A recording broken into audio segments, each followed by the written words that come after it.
Welcome back, everybody, to the Goats and Unicorns podcast. I'm your host, Zach Betzold, here with my co-host, Landon Willard. Today, we're going to be bashing on the public education system. No, not really. Well, there'll probably be a little bit of that, but we are mainly going to be talking about acquiring the right knowledge to build wealth in your life. We're also going to be talking about how the real learning in life comes after your schooling, however far you got in school, whether that was middle school, high school, GED, or PhD, whatever you've got. Maybe you got multiple PhDs. I don't know.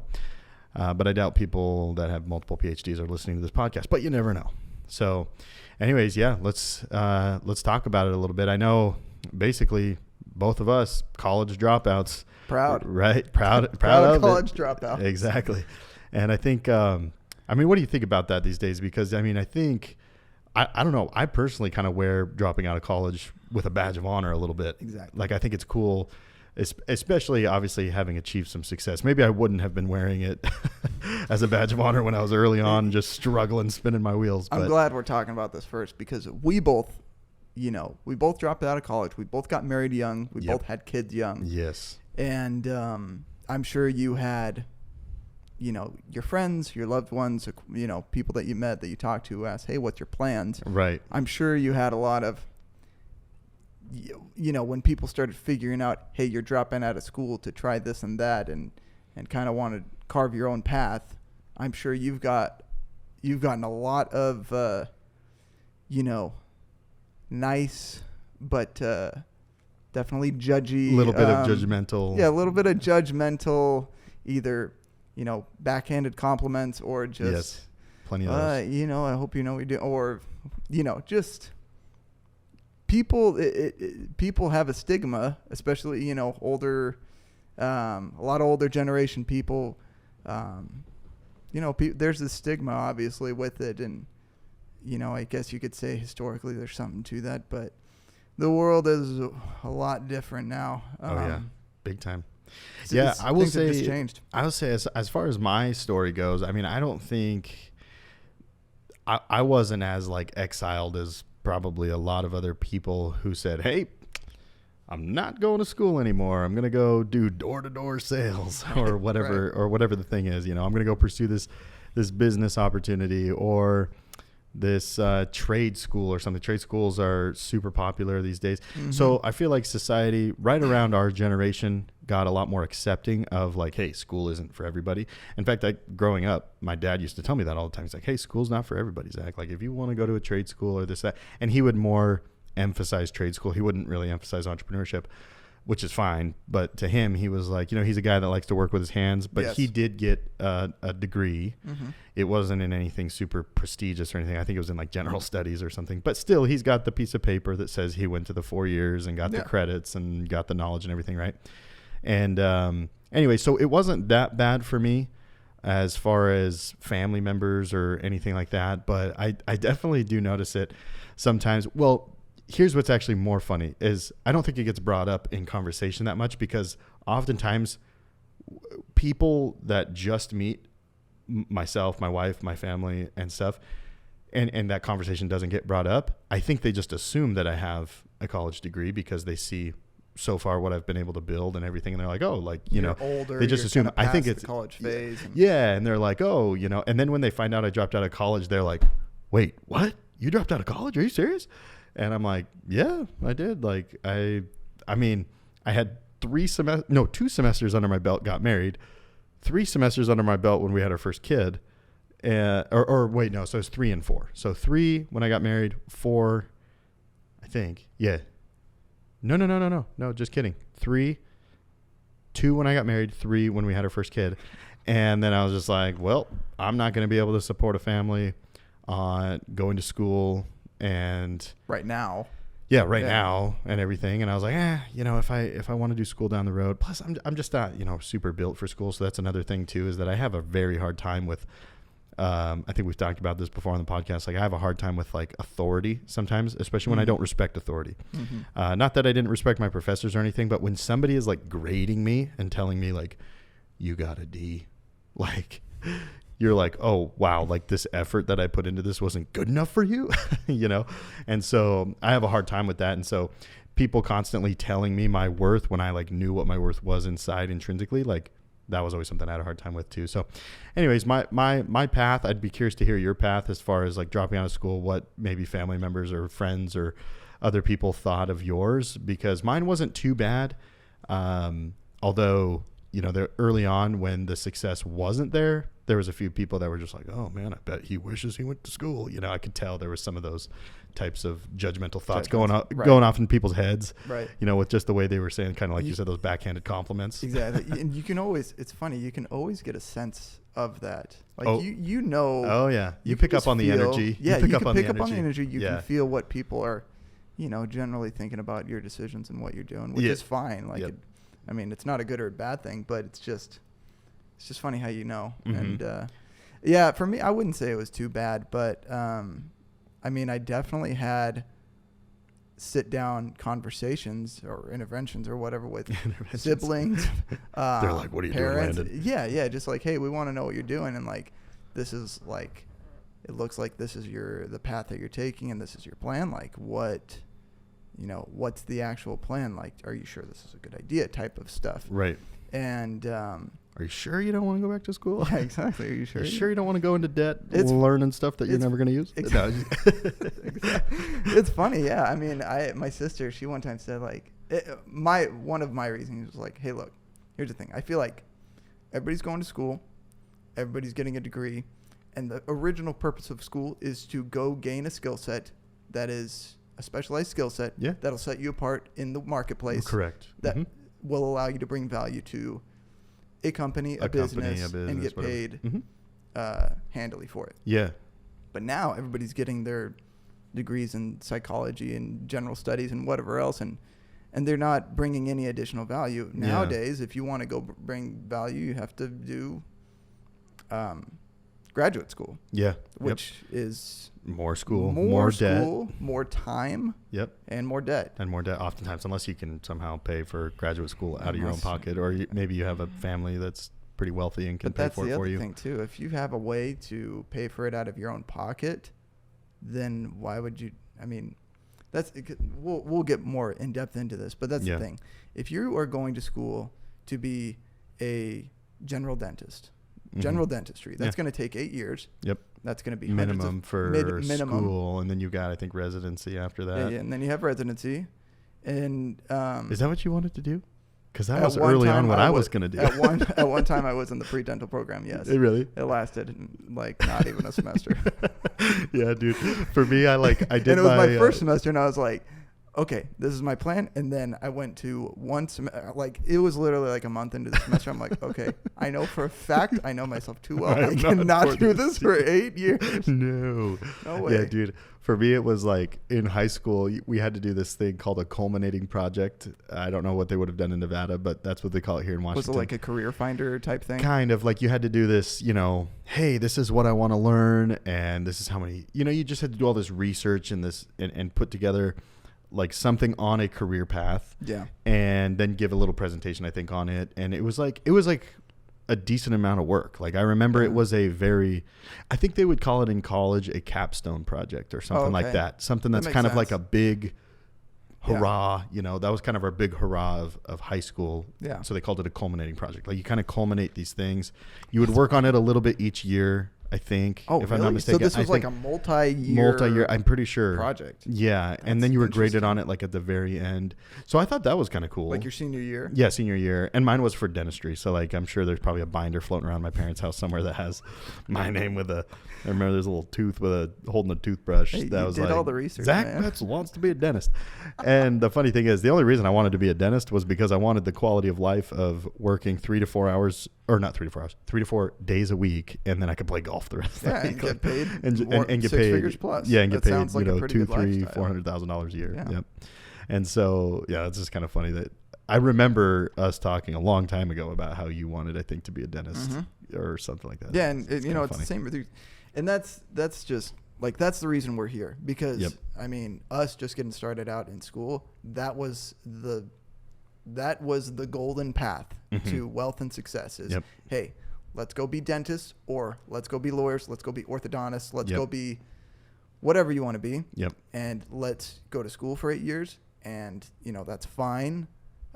We'll figure it out along the way, I guess, and then we'll get paid, a good 6 figures, and then we'll we won't have to worry, and that'll be our lifestyle the rest of our lives, and that's what we'll do. But then, I don't know. I mean, that's why we're here, to tell people that there are other options. Oh, big time. There are a lot of other options. And it honestly, it comes down to what do you want? It really does come down to what do you want, because I would tell somebody there is obviously a place in this world. If somebody wants to, if they thrive and love school, they love learning in that type of setting, and they're okay basically doing this. Let's take a dentist, for example, or an orthodontist. If you're fine doing the exact same thing every day, you enjoy that type of work with your hands, you want to clock in, clock out, and that's your job, and you want to make $150,000 a year, that's great. You are going to live a good life.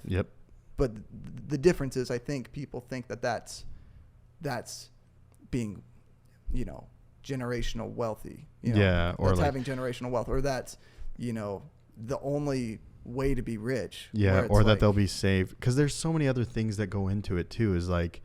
And this is why I'm glad that we're talking about the topic, because let's take someone like you just said that makes $150,000 a year, right? That's the number you said. But let's say they're really terrible, like I used to be terrible with managing money and managing expenses. This is something you've always been really good at. This is something I was not good at and have gotten significantly better over time, mainly out of sheer force, but also out of necessity, but also of just realizing and making the mistake early on just every time I would get a pay raise, I would just raise my lifestyle. Great. I'm let's go do this, let's go do that. And now I try to keep those expenses pretty stagnant, right? I think actually my wife and I were doing a little audit on our expenses, and this is the cheapest that we've been living in probably 4 years. That's awesome. So pretty sweet. That's great. And it's nice because cost of everything else is going up. So we've done a really good job of shaving that off. But where I'm going with that is $150,000 a year to some families actually isn't that much, because they don't have their spending habits in check. And they are spending 160, making 150. You're 10 grand in debt, right? Whereas the person who can just say, hey, I'm comfortable living on 60, and then bringing in 150 and socking the rest away to invest in something, that's something that I've seen people be successful. I have a really good friend of mine who we grew up next door to each other, and he actually just quit his job a couple of months ago as an engineer, because him and his wife are both engineers, so they're making $250 a year combined. Nice. And they saved up a bunch. He drives, not crazy nice cars. They've got a nice house that they bought. They renovated it. They rented out, stuff like that. The basement, they rent out the basement. They live in the top. Nice. And he's probably got $100,000 in one stock investment that he's really banking on, done a ton of research on it, really big on him. And he's probably got another portfolio worth, I don't know what else. He's a big Bitcoin truther. So he's all about the Bitcoin and all that kind of stuff too. And so a guy like that, he's dude, I quit my job because I'm this is stupid. Why am I working? So he's kind of planning out his next little bit. But a lot of people don't have that luxury to be able to do that because they aren't smart with their money. Right. So that's another thing why I have a big problem with public education in general, because this guy was a private school guy, private school all the way through, right? Yeah. They taught him about money. They taught him about saving and stuff like that. And me, going to public education, I know that that's not spoken about hardly at all. I think maybe I had one class on it in college about personal finance, and that was it, right? Yeah. That I didn't learn much about credit. I didn't learn much about saving, investing. Other than that, I think that one class. I did have one class. Taxes or anything like that. Real life. Yeah, and maybe I did, and in high school, not really paying a whole lot of attention. Just playing sports and hanging out with girls and hanging out with the friends and stuff like that, going to sports games and all that. But yeah, I think there's definitely something fundamentally wrong, and I think a lot of people are starting to realize that in society.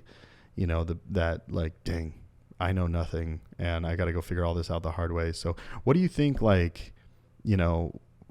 obviously everybody here probably knows, and you and I both agree that the public education system is completely broken. What do you think is the outlook over the next 10, 20, 30 years? We've got young kids that are starting to get into school and stuff, and it's what do you think is going to happen with our kids? Well, I mean, me and you, we talk about this a lot, and me and my wife talk and think about this a lot because, I mean, our oldest he'll be 4 in a month, actually. Yeah. And so, yeah, you think about it. I think, I mean, what I think the best options are right now is, you know, any type of private school or privatization in schools, I think, is such a great thing because, I mean, it's the same thing in business. You allow privatization in a true capitalistic society, it drives prices down. Yep. So it's affordable. Right now, I mean, that's not an option for everyone because there's a public option. Right. But I mean, you could get into the nitty-gritty economics about it, but I think that's what would happen. I think schools would be affordable and they'd be private and they would be specialized, and I think that's a good thing. Right. That's my opinion. You know, I think private schools is awesome. Not everybody can afford that. I mean, I probably both are looking into some type of homeschool or homeschool hybrid. Yep. There's that option around here where we live. Big time.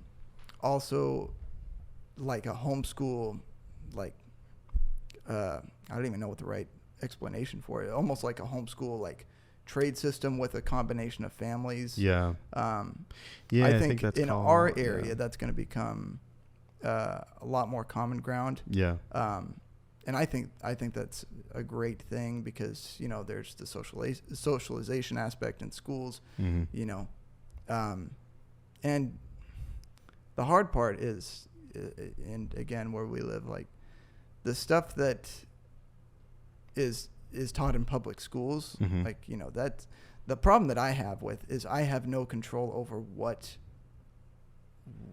the curriculum is or what that entails. Yeah. And so it doesn't matter what my opinion for what I want my kid to be taught is. Right. It's just, this is the curriculum. Deal with it. Yeah. And deal with it. Yeah. And so it's like, you know, and that's across a bunch of different subjects and different aspects of life, obviously. But like, for example, even in basic math, like if I wanted, and which is like, this is what I generally want because it's smart to do this. If I wanted my kid, let's say he's a high schooler, and I want him to learn how to do, learn everything about basic personal finance.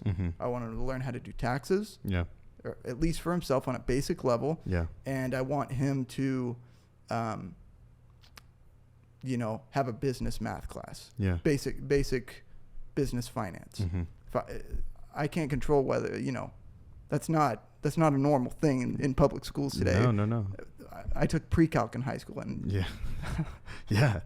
Me too, man. Is that helpful there? I mean, that's the thing. There's a basic, up to like maybe somewhere from 6th, 7th, 8th grade, like everything is applicable from what you learn from public schools. But after that, this is why I have such a hard time with it. Is because like here in our area, there's tons of like engineer jobs, right? And like tons of like, the demographic has a ton of engineers. Oh, like physics, geology, like everybody's doing like out at the labs here. They're doing like experiments on, particles and wavelengths and all these different, they've got all these different facilities out here that are, operated by the government and, and I know there's a place for that. Yeah. That's the hard part for me is there is a place for that, but it's like, how do you, for the people that, and like doctors, we talked about this, right? Like you're a doctor, like you break a bone, you need a surgeon. It's like, I'm grateful that there are surgeons that aren't just like, hey, I just learned a bunch of business stuff, but let me operate on your arm, right? Like I wouldn't want you to operate on my arm, right? I wouldn't want that either. Yeah, exactly. Nor would you want me to operate on your arm, right? But like if it was broken. No, I wouldn't want to operate on your arm. Exactly. Yeah, exactly. So that's the hard part for me is just like, I know there's places in the world for everybody, but I just think that there needs to be some sort of something early on that could help kids kind of, I don't know, just get a little bit more like life skills. I feel like that's probably my biggest beef is that like they just don't have a lot of life skills, like because kids are very intuitive, right? They learn a lot more from like the things that aren't said than the things that are said, or whatever. Like if you sit a kid down and you're like, sit down and shut up for 8 hours a day inside of a school that and raise your hand and ask to go to the bathroom and ask to go. Yeah, you're in trouble if you don't raise your hand. Yeah, exactly. And what we're teaching kids is that they are to answer questions instead of ask questions, which my life is drastically better when I ask questions, when I ask like even introspective questions to myself, or like 100%. Why is this the way that it is, or what what is this thing, or what is that, or how does that work, or whatever. Like those are the times that I actually learn the most. But instead we just condition kids to just like sit down and answer the questions that I ask you. And then it's like, Bob runs 4 miles an hour this way with 5 apples, and Sally runs 8 miles an hour this way. And then at what point do they cross? And it's like, dude, I will never use that. And I don't even know. But they're trying to teach some principles. So like, I get part of it. But man, I was so checked out of school. And I started getting in these habits of just like saying in my head, school is pointless, school is pointless, school is pointless, school is pointless. To the point where that now becomes my core belief of school is pointless. And then guess what? It's a big shocker that Zach dropped out of college, right? Because in my head, I'm thinking for 12 years of my life, or 8 years of my life, school is pointless, right? Because of the way that it's structured, right? Like I have a good friend, for example, he pays a private educator to educate his girls. He has like 5 girls, I think, and they're about to have their 6th or something crazy. Just like all girl family. Yeah. And he owns his own company. So granted, he's able to afford this, right, where he can bring in an educator, but they do learning for like 1 to 2 hours a day. The rest of it is like playing sports and, arts and craft, like the arts and like music and all that kind of stuff. And they're still able to do these things, Brazilian jiu-jitsu and all these things that condition their bodies, condition their minds, help them have social experiences. Cause that's the big problem with homeschooling specifically. Yeah, that's the big thing that parents are always worried about with homeschooling is just like, they're going to be weird around kids, Right. But it's like, no, you can still get them in these activities and let them play with kids in the neighborhood and have play dates and stuff. And like, they're still going to figure out how to live in society, you know? Yeah. As long as you find a way to have them be, become socialized. Exactly. But like with boys in particular too, is like boys growing up, like we sit down for 8 hours. Oh yeah, they should not sit down for 8 hours because and then all of a sudden they're not paying attention, and then they're like, oh, this one has ADHD. Oh, you have ADHD. Let's put you on some pills. Put you on some pills and we're good. And so it's like, I know. Disgusting. Yeah, it's just like, my gosh, like there's probably other ways, because going back to the idea of just like I've learned more outside of school than I have in school. Like that's, I feel like the way humans are wired.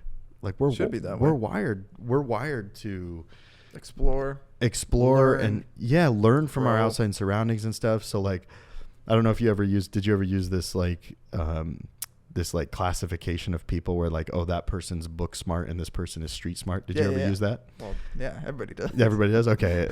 I don't know if that was like just this thing or whatever, but yeah. So like my older brother is someone who I would, I'm both. I am the best. No, I am not book smart at all. And I always classified myself as that. Right. And I was always what I would say street smart, even though that kind of sounds like you're part of a gang or something.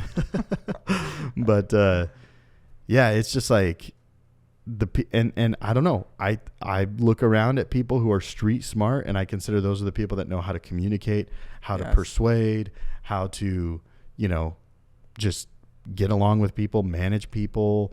We talked about leadership on our last podcast. So, just those sorts of things. And some of those things I just feel like I did not learn. I guarantee I didn't learn those in school. No. I learned those from just being around people and just kind of figuring it out, like on the streets, right? Even though I wasn't ever like on the streets, like I wouldn't grow up, like that. But yeah, it's just stuff that I learned naturally through just existence. Right. You know what I mean? So I don't know, man. I don't really know what the answer is, but all I know is that I definitely like value connection and communication with other humans for my kids, and being kind and being nice to them much higher than I would ever be like, hey, you need to get A's, or, daddy's not going to pay for your car or something, like, you know what I mean? Like, which, first of all, I'm not going to pay for their cars. They can earn it themselves. But, but anyway, you know what I mean? Like how there's some parents that are just like, you better get A's, otherwise you're in trouble. Yeah. And it's just like, that's conditioning for the wrong thing, in my opinion, right? Like, I would much rather have my kids, I'm sure you could agree, be like good people in society, participants, good citizens, you know what I mean? 100%. Than just like, hey, I got an amazing report card, but I am a jackass to everyone around me. Or, hey, I got an A, but I learned nothing. Yeah, I learned nothing and I can't remember anything. Yeah, there's a lot to unravel there. Here's the core problem. The core problem, and I'm positive that you felt this way. For sure. I guarantee it. Haven't even heard it. Guarantee I agree. I was basically like not mortified, but when I was a senior, I remember, I played sports, and when baseball season was over in like the middle of May and graduation was the beginning of June. Yeah. When baseball ended, I was like, oh crap. Oh. It like actually said, and like, oh man, I'm actually graduating. And it's over. And it's over. Yeah. And then like it hit me also like day of graduation, like, wow, it actually is over. Like I'm never going to that high school ever again. Yeah. And I was like, deer in headlights. I'm like, I don't know what I'm going to do. Yeah. I want to get married. I want to have kids. I want all those things. Mm-hmm. I didn't have a plan to go to school right away. Mm-hmm. Thank goodness. Because I would have been wasting my money. Seriously, dude. But I was like, dude, I have no idea what I'm going to do. Yeah. But the core problem is I did not feel prepared walking out of public school. Yeah. Which is the whole point. Did you at least have that feeling deep down, though, that like it was going to be okay because you knew you had confidence in yourself that you could figure it out? Yeah, for sure. I wasn't worried, but I was like, man, what? I felt so inadequate and unprepared. Yeah, yeah. I wasn't worried because I knew that I could figure stuff out. That confidence, that inner confidence that you had, guarantee you didn't learn that from school. Oh, no. Guarantee. You probably learned it from sports or succeeding in sports and stuff like that. Or, I don't know, maybe asking a girl out and they say yes or just something. But that's stuff that you don't learn in school. Yeah. You don't learn it from school. I learned it from sports. I learned it from working hard. Yeah, from existing. Just socializing. Yeah, exactly. And it's just, and that's my whole point, is that like, what was the thing that carried you in that moment? It was the confidence, right? It was that inner confidence that, hey, I have no idea what I'm going to do, but it's going to be okay, right? And people think that like the knowledge or something like somehow is going to just carry us into adulthood, smooth sailing. Yeah. You know what I mean? Like if we can just pump enough knowledge into their heads, then they will. And don't get me wrong, like knowledge is great. I'm a huge proponent, advocate for knowledge, but I just think it's so backwards the way that we're taught. And then also I think it's just, like I said before about the way that the knowledge is happening, right? Like I could probably retain now more in 30 minutes of reading a book or listening to an audiobook or a podcast than I could sitting down for 8 hours in school. You know what I mean? Yeah. Because my retention is, and I've taught myself how to learn and how I best learn. That's another beef that I have, is that like everybody is just expected that like, desk, here's a pencil and sit paper. at a desk, pencil and paper, textbook, right? Well, what if somebody doesn't learn that way? What if somebody learns better drawing things out or writing it out versus maybe someone's better at reading or somebody else is better at listening stuff, and that's the thing, is that like everybody learns differently, right? Everybody learns differently. Like for example, when I first started making like do-it-yourself courses where people could like learn about the stuff that I do in my business and all that kind of stuff, I took a course on how to engineer knowledge delivery. That's literally what the course was called. It was called like knowledge delivery engineering or something like that. And so they were talking about the human brain and how it's broken down, and like how, they would say things like, hey, make your videos for your course like 5 to 7 minutes and try to keep it all around there because the retention rate is going to be a lot better. Right. Ask these types of questions, put these types of graphics on there, you know what I mean? And I was like, wow, this is really cool. It's going to trigger the different learning styles. It's going to trigger the different learning styles, and it's going to into one, source of information. So it's exactly. So you're delivering the material in ways that people are scientifically proven to understand. And that's something that like, that's a skill. Learning best how you learn, learning best how I learn. That's something that I've just learned in the last probably 5 years, to be honest. Yeah. Maybe, if that, of learning my best learning style. And that's where I kind of had to start before I started like learning all the stuff that I've learned and like implemented into my businesses. But it was just, how does Zach best retain information? What's the best? And then I can create my habits around that. And that has infinitely propelled me further than any schooling. You know what I mean? Yep. And so I think part of me thinks that like the kids that really get it and really excel in school, they figure out at an early age how they learn best.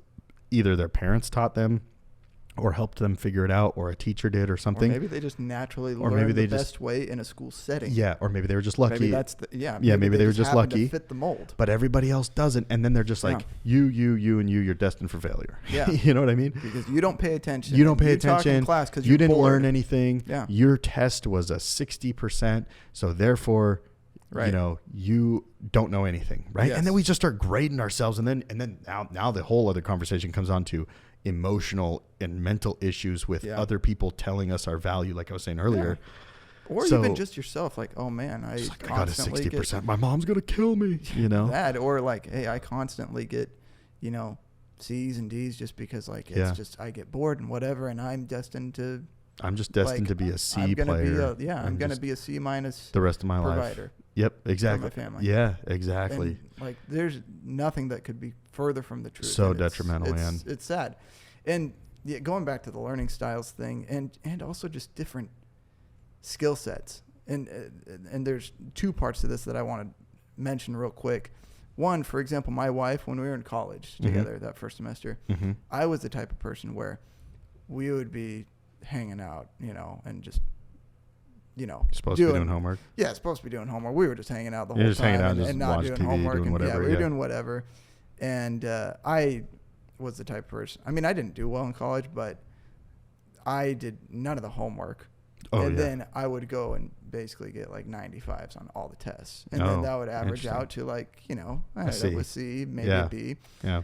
And that's how I passed my classes. And Marissa, my wife, was the exact opposite. She did all of the homework, did all of the extra credit, and then always her test she would suck. And then she would get like 50% on the test. Oh gosh! And so it's just like. And then would she just beat herself up about it? Well, yeah, but the interesting part is we're both viewed, or would be potentially viewed, in the same tier of knowledge, expertise, or skill, or whatever it is. Yeah. But we have completely different skill sets. Right. And how that applies to the real world. Yeah.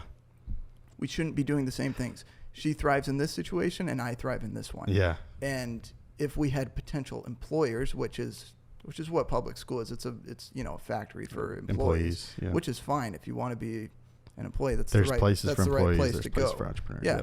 And so, but the difference is you can't just like look at a report card and say, okay, great, you're going to fit well right here. Yeah. You have to understand a person's skill set, all these different other factors that matter in a real life situation. And it's the same thing with like a resume. Same thing with a resume, man. You know, it's funny because there's, I would tell people, can't remember when, but this is something I would say often. Like if somebody was like, hey, how'd the job interview go? I'd be like, oh yeah, they offered me the job. And then they're just like, oh wow, that's awesome. But it's funny because if you look at I tell this to a lot of people. If you looked at my resume, the last one that I turned in, whoever knows how long ago that was, because my last job that I had, I don't think they ever required a resume. I just needed to go in and like talk to them. But the one before that, I needed to turn in a resume. So that was probably the last time I ever turned in a resume. And it's funny because on paper, I look like a complete idiot and look like I don't have. So did you put your 2 semesters of school on there? Yeah. I don't even know. Just like, oh yeah, like from this year to this year, which is only like 1.5 years, I went to this college, and then no experience after that in school, you know. Yeah. And so people probably understand that I don't have a degree. You know, it doesn't say masters of or bachelors of, or it would be a bachelor's. Yeah. See, I don't even know the levels. Oh man. But yeah, anyway, but I always would tell people is like, I look terrible on paper, but I've never not been offered a job when the people brought me in to interview, because when they interview and I'm just like asking the right questions, I'm looking them in their eye, I'm communicating well, making them laugh, making them light on their feet, you know, just like totally killing it. Yeah. That X factor of just like, and then they're just like, wow, I love this guy. Yep. You know what I mean? And so that right there just sold me on the fact of just like, I don't need school in order to be successful. I got, many jobs before I became a full-time entrepreneur where like they were great, they were fine jobs. I wouldn't consider them great jobs. Like they weren't doctor or anything, right? Like can't do that. But, it's interesting though, like how I'm very grateful. I have this little thing about me that like, I don't give an F what other people think about me, which is, I would say that's one of the biggest gifts I was given Huge from blessing. God. Yeah. Huge gift from God, because if not, and I feel like a lot of people in the world, social media, all this stuff, makes us all want to care. What does this person think about me? What is so-and-so? Oh, they're going to think this. Oh, they're going to think that. And I'm just like, I don't care. Like, I'm just going to be me. And that's a huge thing that has carried me, because there's this funny story, right? You've probably heard this story before too, but there's this kid who was just hanging out with the wrong crowd, and it goes along with this whole thing that we're talking about. He's hanging out with the wrong crowd, definitely not getting good grades in school, and like he's like a junior in high school or something, right? He has to take the SATs or the ACT, one of the two main standardized tests for college. Sure. He gets his score back, gets like a 1400 on, I think, the SAT, which is like borderline genius IQ status, right? 1400, I think. And I don't know which one it was, SAT, ACT, I don't know. Well, if it's 1400, it's probably the SAT. SAT, yeah, because the ACT scored it. Perfect is 36. Oh, is it? Okay. I think. Yeah, so I didn't even know that. But yeah, so SAT 1400 or something. Yeah, let us know for all you brainiacs. all you book smart people out there. So anyways, he gets his score back, and he's just like, he takes it to his mom, and she's just like, my son's a genius. All of a sudden she starts treating him differently. Like, oh my gosh, he's not. All of a sudden, guess what? He stops hanging out with the bad crowd. He starts hanging out with other people that like, kind of pump him up. And he's just like, oh, I'm not that person anymore. His identity, right? Yeah. All of a sudden his complete identity shift. Yeah. And all of a sudden, this kid, he goes on, graduates high school with honors, graduates college with honors, like becomes like some just hot shot, great job, great member of society, right? Like left all the, drugs and partying and just the, all that kind of stuff behind in that year, like after he got his test results back. So years later, maybe a decade or so later, the freaking board of whatever the board of whoever the company that he works for. No. The board of the testing people. Oh. Send him a letter that says, hey, back in this year. Oh, we got your score wrong. Yeah, we got your score wrong. Oh, man. You were one of like 10 people who got their scores wrong. We're very sorry, but your score was actually like a 200 or something, like something just so low. And that's exactly who that spells he was. Such a great, like, that's such a, sorry, you can finish. Yeah, no, I'm just saying, like, isn't that crazy how like, how much more the grading and people telling us our value actually affects our life versus the actual knowledge, because he didn't have the knowledge to get that high of a score, but because of the score that he got. And that's my big issue with it. That's my I've always had a big issue, like I said, with authority. Got fired from my first job because I said I could run the business better than he could. Like, I'm talking some serious issues with authority. When I lose respect for somebody that's in an authoritative position, you are gone. Dust to the earth. Dust to the earth. I am better than you, and I will not value your opinion of what you think of me or other people at all. Like, you're dead to me, right? Mm-hmm. And not wearing that with a badge of honor, because it has gotten me into trouble, like getting fired from a job. But for sure. At the same time, I'm grateful that I feel that way, because it has allowed those bad grades. I mean, I got plenty of bad grades. I mean, I think I graduated with a little over 3.0, so it wasn't that terrible. I could always wing enough. I could always cram enough before a test to get by on the tests and stuff. Or like, in my calculus class senior year, I knew that the teacher most of his answers on a multiple choice question was C, so I answered C for every single question, because I knew the law of averages was going to say that I was going to get a good grade. And he failed me anyway, even though I got like a 70 on the test. That's great. But anyways, yeah, and he was like, you have to retake this test and please don't answer all, because he knew I called his thing. And so that's where I'm saying, like, the whole street smart thing of just putting together patterns and all that kind of stuff. That's a more valuable skill set. Right, exactly. So anyways, but that's where I just think that our schooling system is just totally failing kids, because like, and And it's just like, oh, you're only worth 6 out of 10, but you're worth 9 out of 10. Good job, Billy, you know, and you suck. Like, you know what I mean? And it's like, that's so demoralizing for a kid, and that can spiral them out way more and ruin them way more emotionally, traumatically for the rest of their life, in which they're going to, you know, mentally check out and all this kind of stuff the rest of their life. And that's what I think destines people a lot of times for not doing what you and I are huge advocates for, which is just like, dude, go after that thing, that dream that you have in your head, that vision you have in your head, that thing that you want to do, that girl you want to ask out, that guy you want to ask out, that business you want to start, that piece of real estate you want to buy, but you don't have the money for, whatever it is, right? Yeah. We're just like, go do it. Go freaking do it. Yep.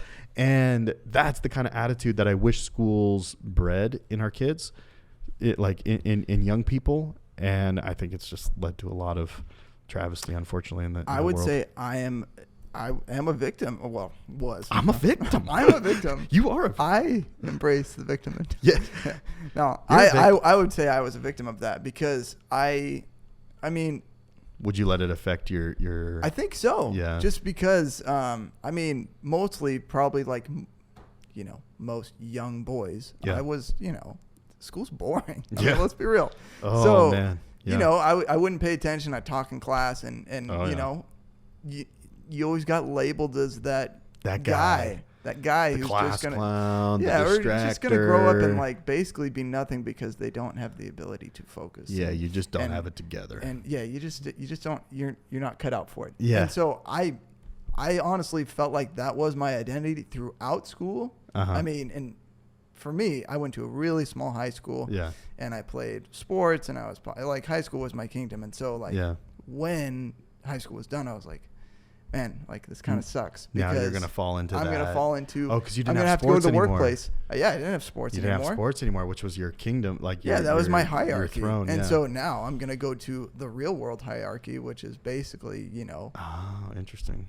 How much money do you make? And so, and I felt like I was destined for, you know, just completely mediocre average. Just honestly, just because I felt like that was my place in the academic hierarchy of my school. Mm-hmm. And it took me a long time. I mean, I'm talking like years after high school, like, you know, in my 20s until I realized, oh, wait, like I could actually become something. Mm-hmm. You know, I'm not destined for, you know, median household income at best. Mm-hmm. You know, I can, like, we live in a capitalistic society where anybody can be anybody. Yeah. And I can go out and do something. It doesn't matter your titles on the wall. It does not matter what my GPA in high school was. Yeah. Like how many of your friends that did graduate college, or I guess we could probably say our friends, because at that point in college we knew each other so pretty well. So we had a lot of mutual friends. Yeah. But how many of our friends, or just your friends in general that you knew before you and I met each other, have a degree and aren't using it at all? Yeah. I would say a lot. Like the average are either using their bachelor's degree and aren't using it, or they did some type of graduate school or extra school, you know, whether that's a PT or an engineer or whatever it looks like. And they have their job, they get paid decent, they have a ton of debt. Yeah.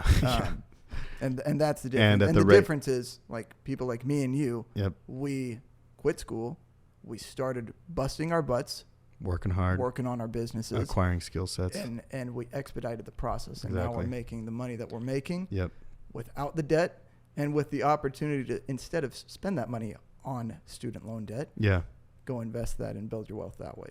So it's just it's an interesting dynamic. And I wanted to circle back, and one more, like, you know, kind of beef thing that I have is in school, like, you know, you go to school for 8 hours a day, and you talked about, like, the situation where you know, they spent 30 minutes or an hour a day on whatever, and then let's go do sports, let's go do jiu-jitsu, let's go do whatever.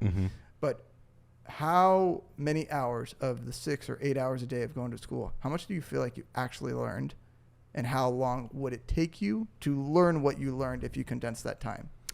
I feel like I would have learned the same exact amount of stuff. You could spend an hour, 2 max a day throughout your whole childhood. Still learn the same. Learn the same amount of stuff. Yep. And either learn more stuff that actually, you know, applies. is applicable, Mm-hmm. or not force our 7-year-old boys to sit in desks inside. Yeah. Let's go let them run around and let's have them work. Yeah, like, hey, get their energy out. maybe work. Like, it doesn't all have to be like play or wasted time or whatever. But I don't know. I think kids, boys and girls, are meant to run around. They're meant to climb trees. They're meant to get bumps and bruises. They're meant to explore. Big time, They're man. meant to do stuff with their hands. They're meant to learn with their hands. Yeah. And obviously, I'm not saying let's, you know, cut public school to an hour. Yeah.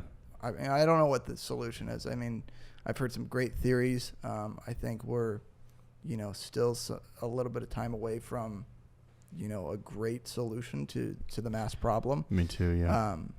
But I think we're on the way, because I think there's people like you and me, and now we live in a world where there's more. a platform.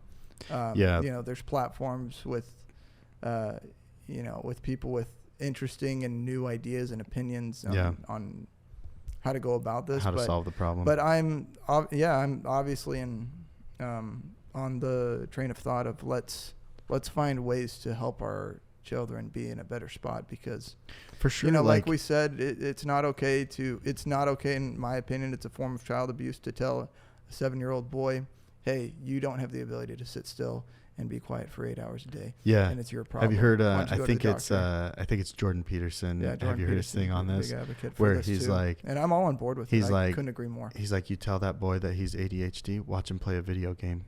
How focused and laser focused is he? He's like, ADHD kids don't do that. They have literally, someone who's truly ADHD does not have the ability to focus on anything. Exactly. Right. Yeah. And you give them a video game and all of a sudden they enjoy it and they are just lasered in. Yeah. You know what I mean? It's because school's boring. It's because school is boring and it doesn't serve them and they're just like, this is pointless. Why am I here? Right. Yeah. And then at that point, this is where I think the real detriment happens, is because I love learning. That's the funny thing, is I really enjoy learning stuff that I want to learn about. Me too. That was one of the things that I did have the most hope for in college, was like, oh, hey, I'm taking business with emphasis in entrepreneurship classes, right? Which is basically the study of how to start your own business, drop out of college anyway. It's supposed to be that. Yeah, I know, right? But anyways, and it's like, so you condition a kid for so long that school is stupid, learning things is dumb, and then how much are they going to really learn? Like, I had to break a ton and still have a hard time to this day, like breaking those habits of thinking, you know, acquiring knowledge is like lame. Yeah. Like, I think, you know, it's lame, or just like, it's not worth my time or whatever, but it so is if you're learning the right things, because like learning is life, man. Yeah. Learning like, if you could, the speed at which you can learn a new concept and implement it in your life, like the speed, the shorter the gap that from the learning to the implementing that can happen. Yeah. Is one of my big things that I like teach a lot of people, is like, you learn something, you implement it, the closer you can have that together, the more successful you'll be. Period. End of story. Period. There's right? no greater skill to be good Period. End of story. Like, but yet, what was I conditioned at during all growing up is that just like, don't learn because it's boring. Learning is boring. Reading is dumb. Writing is stupid.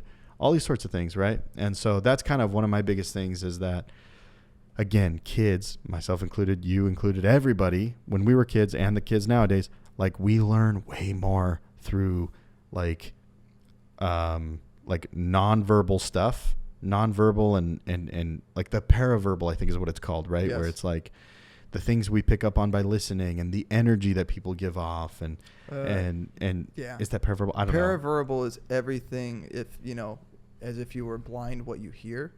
Nonverbal is everything, is, you know, as what it would be if you were deaf.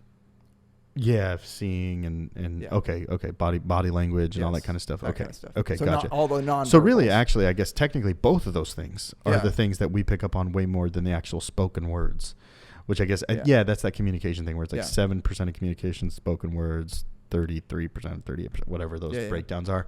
And so that's what, like, you know, kids were just like picking up these things and we're just learning all this kind of stuff, and then we start making decisions about life and we start defining our life and the way it's going to be and all this kind of stuff. Self-identity. And I think that's so hard. Like, And I would, dude, you know what I would have loved to learn? I'm curious to hear what you wish you would have learned. And then also I want to talk about like the 3 things that are the most valuable things that you've learned since school, just in life. Yeah. So be thinking about that. But I'll say a couple of things that I wish I would have learned was like literally how to do yoga. That sounds so stupid, but I wish I could like sit through yoga and do yoga every day. Right. And I probably could if I put enough time and effort into it. You know what I mean? But like, I wish it was like a part of my daily life, because whenever I do yoga, I feel amazing afterwards. Mm-hmm. I feel like I'm breathing. I feel like I'm, you know, even if you do it outside, you get some fresh air in your lungs, and maybe do it first sunrise. You get some sun on your skin, some vitamin D, all that kind of stuff. Right. Like, I know there's all sorts of good health benefits beyond just like yoga being like good for the mind and everything, but there's like literally like intestinal benefits, scientific, physical, GI tract, scientific They're stuff. Strictly physical. Yeah. Like, so yoga is one of those things. It's like, why don't we teach kids how to do yoga? Yeah. Right. Like, you look at some of these other, societies and ethnic groups and stuff that learn that type of stuff, and it's like their kids seem to be doing a lot better than ours. Yeah. You know, I wish I would have learned more about nutrition. Yeah. Right. Yeah. And I wish I could have learned it in a way that actually made me care, because I don't think I would have cared too much unless somebody made it cool. It was a boring scientific approach to the problem. Yeah, it's just like, here's the food pyramid. High school did offer a nutrition class, but it was like, it wasn't like an elective that you had to choose or something. It was an elective, and it was hard to take, but it was also like, it wasn't cool. Like vegetables, eat vegetables and eat fruits, and it was just basically like another science class. You might as well just, you know, like it was basically the same thing. Yeah. Those are a couple things I wish I would have learned. Yoga, that I wish I would have learned like a little bit more about like communication, for sure. It was something that definitely came naturally to me, but I wish I would have learned it at an earlier age and how important it really is. Yeah. And strict stuff. Communication classes on because there's entire majors dedicated to communications. Yeah, I'm pretty it's sure. a very common major. Yeah, actually, it's a very common major. For that college, but I wish I would have learned that a little bit more, and then also just like general like mental well-being. Yes, you know, mental well-being. I think that's something that's so hard. It's shocking that there's actually not dedicated class. There's like counselors where it's like, how are you feeling, all this kind of stuff. But no, like basically, it's like almost pre-psychology for high schoolers would be great. Yeah, exactly. And I think I did take a psychology class, but we learned more about like the science of psychology, not like personal psychology. Like, why do I think the way that I think? Why do things happen the way that they do? You know, like some of those things where you get to ask the questions. Through the textbook, more like, let's talk about real life and what we deal with. Let's challenge the world we see around us, and like and critical thinking and stuff. I think that would have, and empowerment and all these great things. I think that would have bred a lot more like critical thinking in me. All things that I've learned later on in life, but I just wish I feel like I would be further ahead in life than I am now. Yeah. If I would have learned those at an early age. And I think it would have trickled into a lot of other things. I think there's a lot of root issues that I have, along with a bunch of other people our age, that could have been overcome by just thinking outside the box, you know, instead of just being like, hey, here, you know, like, here's the box, stay in the box, read the box, the textbook box, you know. And I don't know. So what are things that you wish you would have learned at a younger age? That's such a good question. I loved all of your answers for sure. First, I think those are all really good ones. I would say, you know, I would say growing up, math was my favorite subject. It always came easy to me, and it always made sense. Mm-hmm. Same. But I would say in math, just like a basic finance class. Yeah. You know, a basic and at a younger age too. Yeah. You know what I mean? Like in grade school and middle school, it would have been really helpful to understand basic personal finance, basic business finance. Yeah. And you know, basically, real life math would have been great. Mental health, that was definitely one of my big ones. You know, mental health education, and not in a real way, not in a scientific way. Not in a scientific, boring here's way. what it says about this. Is what, here's what bipolar disorder is. Here's what this thing is. And you're going to be tested on these definitions. So, exactly. No, that's not like, I mean, how to actually cope with stuff, how to like process things, how to, Yeah. How to decipher how between to train like your mind to am I depressed or am I just having a bad day or a bad week or a bad month? You know what I mean? Yes. Like those sorts of things. Because I think sometimes people think like I'm depressed, and all of a sudden they start saying it over and over and over again. Then they believe it, and then it's like if you believe you're depressed enough, guess what's going to start happening? You're going to be depressed. Yeah, this might, you know, like this is the type of comment that could like stir up some people. But yeah, I think there's a lot of people who fall under that box of suffering from this, that, and the other that don't have hormonal imbalances, chemical and imbalances, all these types of things. But like, the mind is powerful, and yeah, if you either receive energy from somebody that you're going back to the teacher stuff, like if I'm never enough, like I'm gonna suffer, like especially in such a really delicate time of being molded in middle school and high school, especially. I think that's just it's really dangerous, and I think we need to be in a position where we're empowering our young people instead of hey, fit the mold, and when you don't, you get punished in one way or another, both emotionally and mentally, because you're just hitting mental roadblocks the rest of your life until you wake up and figure out that the real world is a lot different than what public school portrays it as. And I know we gotta wrap up here, but gosh, it's almost like this could be another topic for another day. I'm sure we'll talk about it again on another podcast, but let us know what you think below. But in wrapping up, let us know what you thought about the episode and everything. But I do want to hear your final thoughts, Landon, on like what are the top 1 to 3 things that you can just think of off the top of your head that you have learned at a later age in life after school that you weren't taught in school that are most valuable and most serving to you in your life?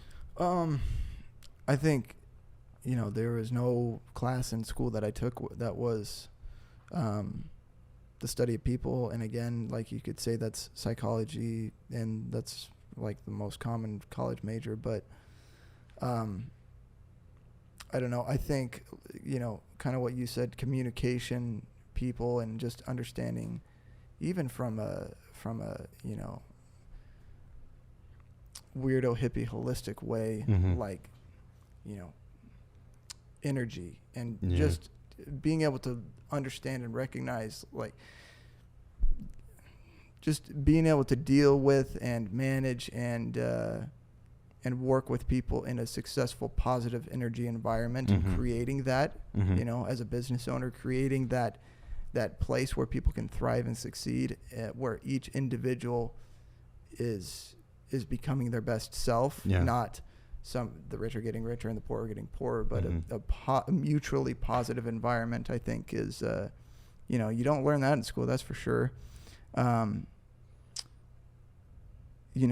would also say the aspect of, physical health, which I know there's a PE class, but PE class is a great opportunity to get out and play, but I definitely didn't learn anything, and I think PE is really healthy and good. Big time. It also is like a topic of interest to me, and I think a lot of people, especially in our day and age where just a lot of people our age are interested in that, So I think learning how to take care of yourself properly is a big one. Those are probably the biggest ones for me. And then getting out, and this is something that, I best learned just doing it, which again, kind of takes us back to the style of learning thing. But I think there's got to be a better way than what is currently offered of helping people who are naturally driven and aspire to be entrepreneurs to learn the skill sets that they need specifically to succeed, because that is not taught in school. School is perfectly designed to create good employees that that stay quiet, that sit down and do the work and do it with an A+. But it's not a school for entrepreneurs. That's why we're doing what we're doing here at Goats and Unicorns, is to provide a place full of all the information that is needed, along with all the tools to help entrepreneurs, get on the right path. Because, like I said, you're not going to learn that in school. So, and I learned that through just doing it, but there's a place for, I think there's a place where you can also learn that without learning it, not having to go through the ringer yourself, and be better prepared going into it. Yeah, that's awesome. Well, just before we wrap up, I would say the top things that I have learned. Yeah, and I'd be interested to hear yours. And for those people listening, try these on and see how they work out for you, or if it's something that you're already working on mastering yourself. But one of the biggest things I would think is that is being able to like realize and truly understand gratitude, because gratitude for me is what has expelled all negative energies that have ever come across my path. Like an obstacle comes up in my way, something bad happens, day starts crazy like it did today. I won't go into that story, but whatever it is, like gratitude drastically helps me overcome that. The next thing would be learning the art of delayed gratification. I didn't even grow up in a world with cell phones. Kids do these days. I don't even know how they're not handling it well at all, but we live in such an instant society. But I wish, and I really truly hope that we can learn to teach our kids that principle of delayed gratification, because even me, who didn't grow up with a cell phone, which is one of the biggest antitheses of like learning that principle, it's nearly impossible. But even for me, I wanted everything now, and like patience and delayed gratification was something that I've had to learn in the last little bit. And then referring back to something I said earlier in the podcast was learning how to learning how an individual learns best so that they can absorb. I wish all schooling and I wish everything could be customized for the child, as opposed to just giving a generic blanket of like, hey, this is the curriculum, this is the textbook, let's learn from it, go. Yeah. Oh, you're good at it, you're bad at it, you're good at it, you're bad at it, you're bad, you're good, you're good. You know what I mean? Like, and then just labeling everybody. It's like, okay, well, what if you didn't deliver the information, right? So those are the three things that I think have helped me the most was learning the ability to show gratitude and like truly, truly deeply have a gratitude, just having gratitude for life and all of the many blessings and all the good in life, because that expels a lot of the bad. That has a lot to do with the mental stuff and everything else too. The learning delayed gratification, and then also learning the best way that you can learn, and then like setting like, okay, I learn best this way, so now I'm going to create a vision for what I want to learn and implement and get out of life, and then now let's go execute. You know what I mean? Those are incredibly good answers. Yeah, I appreciate that. Fantastic. Thank you. Well, everybody, I hope you enjoyed this episode. We are going to wrap up. Thank you for tuning in. Thank you for listening. Go ahead and share this with your friends or somebody that you may know that needs to hear it. And we will see you on the next episode.